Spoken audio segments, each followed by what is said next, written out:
राज्यातील ग्रामपंचायत निवडणुकीचे निकाल वेगवेगळे समोर येत आहेत. मात्र आता असा पेच निर्माण झाला की भाजप म्हणतंय की सर्वाधिक जागा भाजपने जिंकलाय, तिकडे नाना पटोले म्हणतात की काँग्रेसने सर्वाधिक जागा जिंकल्या. नेमकं कुणाचं खरं मानायचं? नानाच्या नावातच नाना आहे आणि त्यामुळे त्यांच्या नावातच नकार घंटा आहे. ते सत्य बोलूच शकत नाहीत. नानांचा शेवटून दुसरा नंबर किंवा पहिला नंबर आलेला आहे आणि त्यामुळे नानांना शेवटून दुसरा नंबर म्हणजे सर्वाधिक वाटत असेल तर त्यांच्या कल्पनाशक्तीला ते बरोबरच आहे. राज्यामध्ये जेवढ्या जागा भारतीय जनता पक्षाच्या ग्रामपंचायतीच्या निवडणुकीत जिंकून आल्या तेवढ्याची टोटल सुद्धा या तीन पक्षांची म्हणजेच काँग्रेस, राष्ट्रवादी काँग्रेस, शिवसेना, उभाटा या तिघांचीही टोटल भारतीय जनता पक्षाच्या एकटा पक्षा एवढी झालेली नाही. आज आम्हाला समाधान आणि आनंद या गोष्टीचा आहे की राज्यातल्या जनतेने प्रामाणिकतेने सेवा करणाऱ्या एकनाथ शिंदेजींच्या नेतृत्वाखालील, देवेंद्र फडणवीसांच्या नेतृत्वाखालील, अजितदादा पवारांच्या नेतृत्वाखालील या तीन पक्षांच्या सरकारच्या सेवेला कौल दिला. राज्यामधल्या ग्रामपंचायतीच्या निवडणुकांमधला राज्याचा मूड हा स्पष्ट झालाय की आज विकासाच्या मार्गावर शेतकऱ्यांचं भलं करण्याच्या दृष्टीने आणि सामान्य युवक, महिला, मजूर या सगळ्यांसाठी विचार करणारं सरकार हे आज महायुतीचं सरकार काम करत आहे. त्याच्यावर शिक्कामोर्तब झाली. माननीय देवेंद्रजींच्या नेतृत्वामध्ये विशेषतः भारतीय जनता पार्टीने कार्यकर्त्यांचं माननीय चंद्रशेखर बावनकुळेजींच्या नेतृत्वाखाली जे एक जाळं आम्ही विणलं आणि सामान्य माणसाला पक्षाबरोबर जोडलं आणि सामान्य माणसाला सरकारच्या योजनांशी जोडलं, याचा फलस्वरूप भारतीय जनता पार्टी 743च्या वर उमेदवार निवडून आलेले आहेत. मला असं वाटतं समाधानकारक यश आहे. यातनं अजूनची ऊर्जा आम्हाला मिळाली आहे की आम्ही अजून राज्यातल्या सामान्य माणसाची सेवा, गोरगरिबाची सेवा, शेतकरी मजुराची सेवा, विद्यार्थी युवकाची सेवा, माता भगिनींची सेवा अजून प्रामाणिकतेने करू एवढं आश्वासन आम्ही जनतेला देतो. असेल तर स्थानिक स्वराज्य संस्थांच्या निवडणुका घेऊन दाखवा असं आव्हान नानांनी तुम्हाला दिलेलं आहे. मुंबई महापालिकेच्या निवडणुकाही प्रलंबित आहे.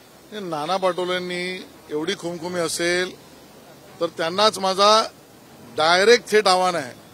त्यांनी स्वतःच्या आमदारकीचा राजीनामा द्यावा, तिथे बाय इलेक्शन घेऊन दाखवावी.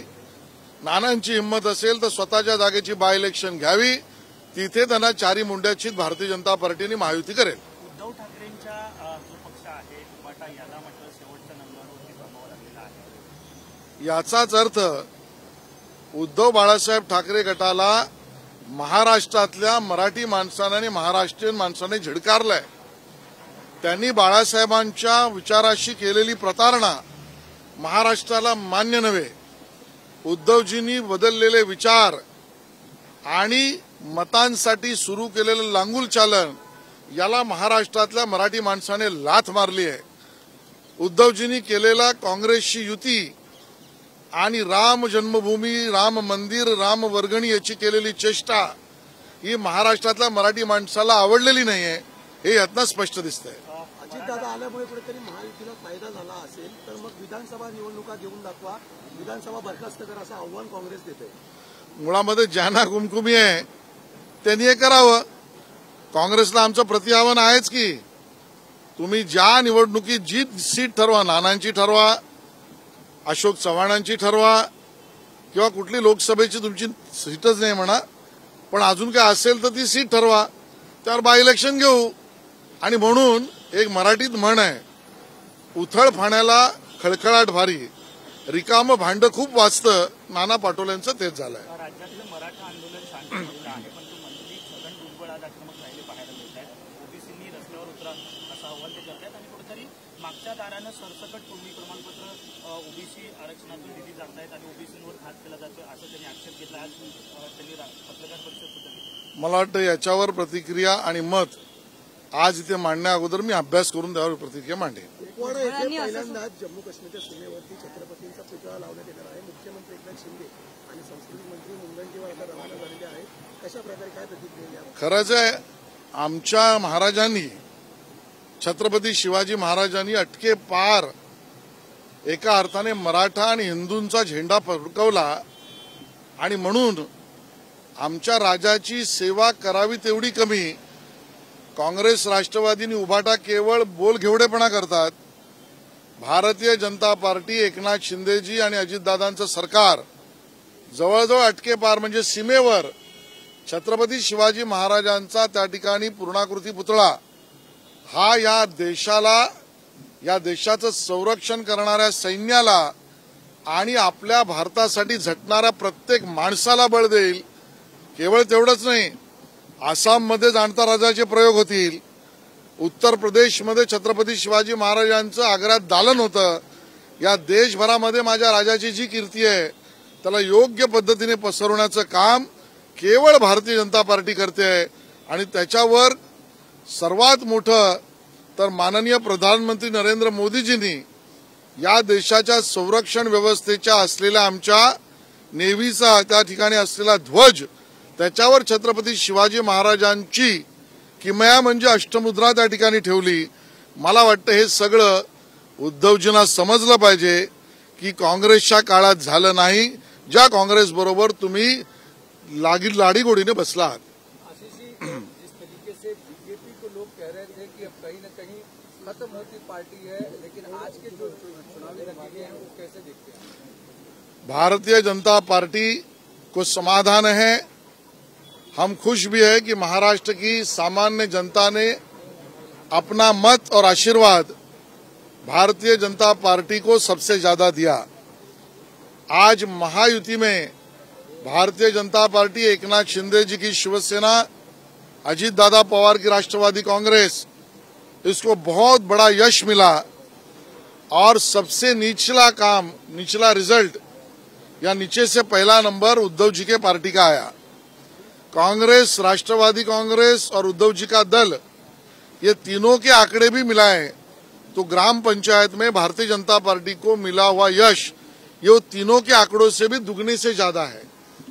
हम समाधान इसके लिए व्यक्त करते हैं कि माननीय एकनाथ जी के नेतृत्व में, माननीय देवेंद्र जी के नेतृत्व में, माननीय अजीत दादा जी के नेतृत्व में ये सरकार गोर, गरीब, किसान, मजदूर, माता बहनों की जो सेवा कर रही है, उस सेवा को आशीर्वाद आज महाराष्ट्र की जनता का मिला है.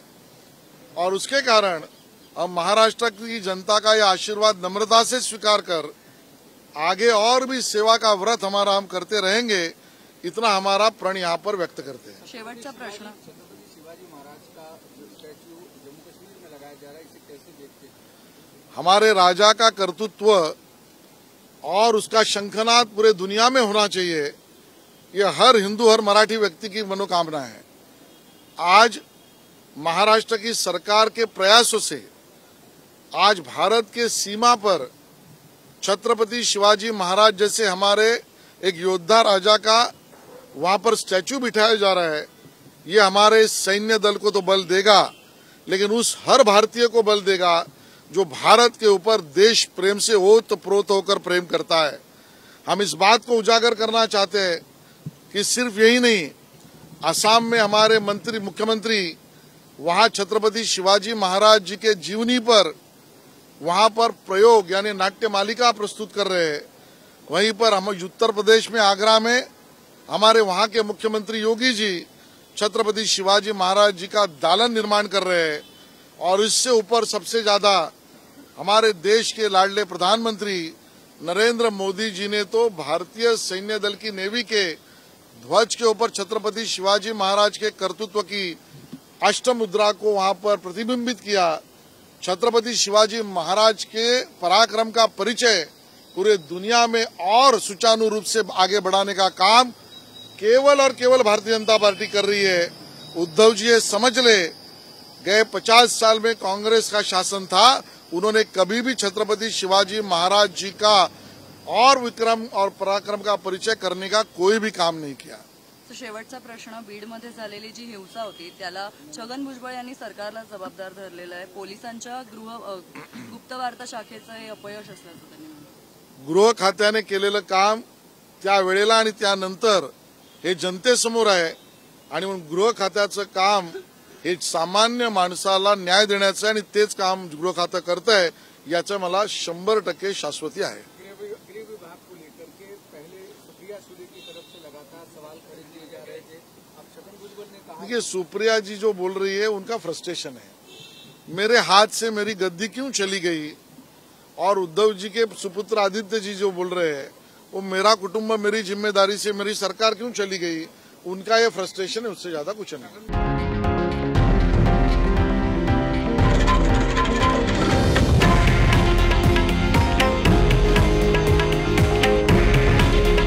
हे आहे देशातील नंबर 1 न्यूज नेटवर्क आणि आपण पाहत आहात TV9 मराठी.